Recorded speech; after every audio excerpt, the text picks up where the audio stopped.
operator. What's up, ladies? Today we're talking about the Eotech Vudu 1-10. It's a pretty new one on the market, only been out for a few months, and it's got some really cool capabilities.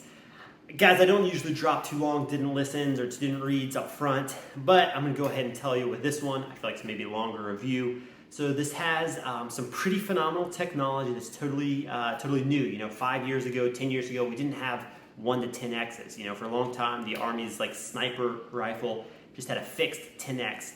Now you've got this this magnification range where you're going all the way from 10x all the way down to 1x, and it's acting like a red dot. So it's pretty phenomenal technology. You know, even in the past few years, you only had things like 1-6x's. This one it's got a lot of great stuff in it. It's in a small 21-ounce package. It's really great. However, that comes at a cost, and there's a lot of limitations to this optic and to other 1-10x optics because the technology is still new. You're fitting so much into a small body. And guys, when I've seen the few other reviews that are out there on YouTube, and they're all very glowingly positive of this optic. And while I do think this optic does many things well, it's got a lot of limitations. And so if you're curious, we're going to walk through a lot of these limitations during the course of the review. I will say, if you've watched C-Do's or C-Does, he does the absolute best optics reviews on YouTube. Hands down, he's phenomenal. He's reviewed the Razer Gen 3 1-10, which is the direct competition, I would say, for this Eotech 1-10. Now, when he reviewed that Razer, he was very underwhelmed with some of it, and some of his kind of complaints with the optic were that it had pretty significant fisheye at 1x, that the image quality was kind of lacking in the higher magnification ranges, and lastly, that the eye box was very tight at 10x. I don't have all those exact same feelings, but in general, that's pretty true of this Eotech Vudu. So I think some of my criticisms of it are just more criticisms with the current state of technology where we're at right now than they are with this particular optic. Nevertheless, we're going to walk through them and tell you what's great and tell you what really sucks about this optic. Guys, if you find this content helpful, I'd be very thankful if you drop me a subscribe. I don't put out a lot of videos, so you won't be scammed with a ton of stuff, but it really helps me out. So if you care to consider that, I'd appreciate it. Let's get into the review. So some general things. It's a pretty small optic. For comparison, here is a Razer Gen 2E. You'll see that they pretty much take up about the same size. They are about the same weight, 21 ounces. Here also is a Kahles K16i, which is actually, I believe, slightly longer, although the Kahles is significantly lighter. So the body of it is pretty, great. Small package, 21 ounces is good for what it is. Some would say it's even really great. The throw lever, one nice thing they thought of is that instead of ending it parallel, here it ends kind of off parallel. So if you've got a bolt action gun, this little throw lever is not going to get in the way of your bolt action. I will say that I had this little spinning knob here come loose on me when I was shooting. So drop a drop of blue Loctite on there and then screw it in and it'll hold tight. You won't lose it. It is fairly tight, I will say, to get from 1x to 10x. You definitely have to kind of muscle it, and it's not super smooth. Compare that to the Kahles right here. Very easy and quick, much quicker and easier than the Eotech Vudu. Even the Razer Gen 2E that I have, I would say is a little bit looser as far as making your way through that magnification range. Although the Razer's had a lot more wear, so maybe it's just worn in over time. So a little bit tight on adjusting the magnification. The turret, I think Eotech knocked it out of the park. I'm very happy with the turrets. So what you have is exposed locking turrets, and so you can pop them up, you dial your elevation, you lock it down, and then you're set. I wish more LPVOs had this. I think it's a great feature. Sure, you're probably fine just using your elevation data in your reticle to hold your elevation, but there's times when it's nice to be able to dial. I like having the option to be able to do it. Neither the Razers, the Gen 2E or the Razer Gen 3 have that. The Kahles doesn't have that. This is kind of reminiscent of the Trijicon AccuPowers, which actually had an exposed locking turret. The only thing I wish it had was it had a zero stop. It doesn't have a zero stop, but all in all, I'm very happy with the turrets and happy with the way they did it. The turrets are both, they're very clicky as far as sensation wise, but you also hear it. So the turrets are all around very good. How's the illumination? Guys, the illumination on this one is mediocre. I've seen some people say it's daylight bright. It's not daylight bright. If you go out on a bright day at noon, the reticle is visible, so I'd say it's daylight visible, but it's not bright. And so in comparison to the Razer Gen 2, it's disappointingly dull in comparison to the Kahles. It's a little closer. The Kahles isn't quite as bright as the Razer, but the Eotech is less bright than the Kahles. It's still visible. You can still run your drills. I didn't find it to be a huge limiter in practice when I was shooting it, but on a bright day, it's not going to really draw your eye into the center of the reticle. Speaking of the center of the reticle, another thing I observed was, to me, the center of this optic on 1X did not look as bright. The illumination didn't look as bright as the outer ring, the donut of death. So while the donut of death, it's great, helps you bring your eye to the center of the optic, if that center isn't as bright as the donut of death, it just makes it hard to find. So the illumination is one area that I feel like they very much compromised, didn't blow it out of the park. While we're talking about reticles, there's 3 reticle options: SR5, LE5, and the SR4. If you're gonna get this optic, get one of the 5, either the LE5 or SR5, which have the Christmas tree reticle. If you want the capabilities that a 1-10 has, you're shooting past 500 yards most likely from time to time, and you want the Christmas tree reticle with the whole data there. The reticles, neither the SR5 nor LE5 have much in the way of ranging information. They're pretty bare bones. Christmas tree with your little mil dots out to the side, but there's no special wind dots like something like a Trimmer 3 reticle would have. But for what it is, it's not a dedicated long-range optic. I think the reticles are fine, other than the brightness issue and the fact that at lower mags like 1X, the center just doesn't seem that bright in comparison to the outer ring. One other thing I'll mention, if you're not aware, with a front focal plane or FFP optic, the reticle is in front of the majority of the tube body, at least my understanding it is. And so what that means is if your eye shifts slightly so that you lose the view through the tube, you're also going to lose your reticle.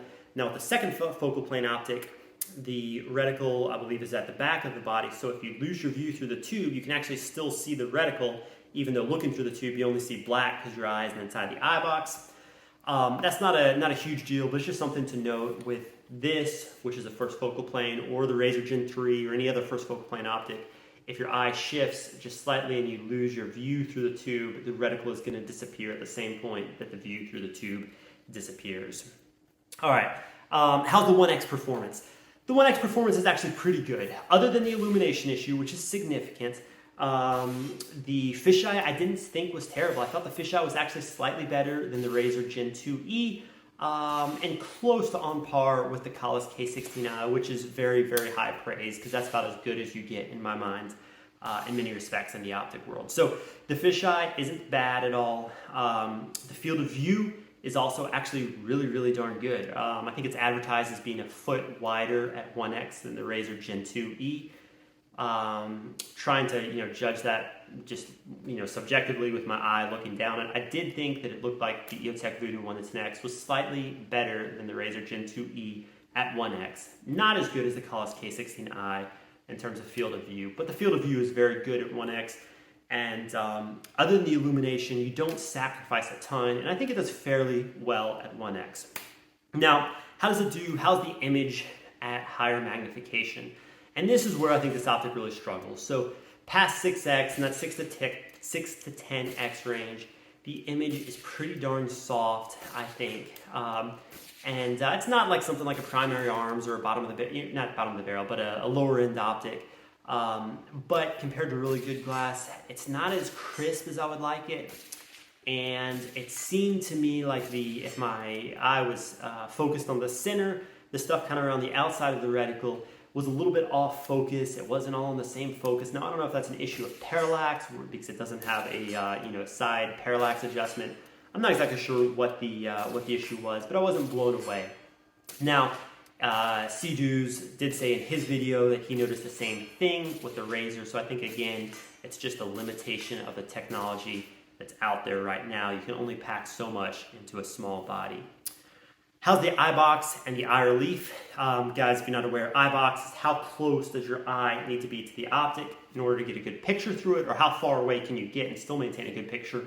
If you use something like an ACOG TA31, your Northern eyelashes pretty much got to be touching the optic to get a good view. However, the eye relief on this is very good. The eye box refers to when you're in that eye relief zone, how much to the left or right can you move your head or move your eye and still get a good view through the tube. The eye box is adequate at 6x. I think it was comparing it to the Razr Gen 2 and the Kahles. The eye box wasn't quite as good on this, but it wasn't overly tight. However, when you crank it up past 6x, the eye box gets very, very tight, especially at 10x. Your eye pretty much has to be perfectly centered, and I can see that as kind of being a big limiter. If you're taking long range shots and you're trying to keep your eye centered on the optic after you fire, after the recoil, to actually read your feedback, where's the shot impacting, it'd be tough to do because you really have to stay perfect in that 10x eye box. Again, CDOS references that in the Razr Gen 2 or Razr Gen 3, the 10x Razr review. So I think it's just where we're at with the technology, that if you're trying to pack the 10x magnification range into a small bodied optic, it's not going to perform well. You're going to have a very tight eye box at 10x. So that kind of brings me to the point of what is this good for? And so you need to think about your use case. If you want something that's lightweight, that's going to be adequate at 1x, but also give you the options to shoot out to 500 or 700 yards. If you're not going to be spending a lot of time shooting at that 500-700 yard range, and you really prioritize having something that's lightweight, I think this is phenomenal. It gives you more hold information in your reticle, as we know, as far as the Christmas tree reticle, than most 1-6s give you. It's first focal plane, and it gives you that extra magnification up to 10x. So if that's what you're prioritizing and you want something that's really lightweight, this coming at 21 ounces, it makes a lot of sense. Now, if you're prioritizing something that you want to use at 1x, like a red dot, then obviously getting a red dot, or if you need some magnification, getting a 1-6, you're going to have a brighter reticle. It's going to perform better at 1x than this does. If you're going to be spending your time on the other side of the spectrum, if you spend most of your time at 500, 700, 800 yards, I'd much rather have a medium power variable optic, something like a 3-15. My personal favorite is the Leupold Mark V, 3.6, I think, to 18. Something like that is going to give you much more generous eye box, better image quality, and the option to adjust your parallax on the side that you don't get with this. However, it's going to come at a cost of weight. So it really comes down to what's your use case, what are you willing to sacrifice in order to gain something else, and what do you prioritize. Now lastly, I'm going to give you a couple of thoughts if you're comparing this to the Razr Gen 3 and you want to, you're kind of debating between your head. Although I haven't looked through a Gen 3 personally, I'm going to just tell you a couple of my thoughts if I was in the same boat and debating which one I wanted to buy. So the pros to the Vudu, I've talked about the turrets already. I like the turrets over the Razr's turrets. The price, this one, the street price is about $1,700 versus $2,500. So what's that, about $800 difference there. That's pretty significant. Plus you can get this one through Eotech if you're military or law enforcement. It comes at a nice discount if you can get it directly through Eotech. So the value option is pretty good for the Eotech. One thing I didn't mention earlier that I meant to was this has an auto shutoff, 2-hour auto shutoff for the Illumination, which I think is great. I've thrown the Razr in the safe, left it on, and pulled it out days later and been like, ah, crap, I left it on and now it's not as bright. So the Kahles also has a 4-hour, I believe, auto shutoff. So I like that this has their auto shutoff. I don't believe the Razr Gen 3 does. I know the Razr Gen 2e definitely does not. So I do like that in favor of the Eotech. Lastly, the 28mm objective. Objective lens is up here. Most LPVOs, including the Razr Gen 3, give you a 24mm objective. This being 28, theoretically means you get a little more light transmission, which might come into play when you're shooting, first light or last light. Theoretically, more light's getting through the tube. Now, what are the pros to the Razr? The first and biggest one, guys, is going to be the illumination. And for a lot of people, that daylight bright illumination is the most important thing. And if it is for you, the Razr Gen 3 is absolutely the one to get because the illumination on this is not that great.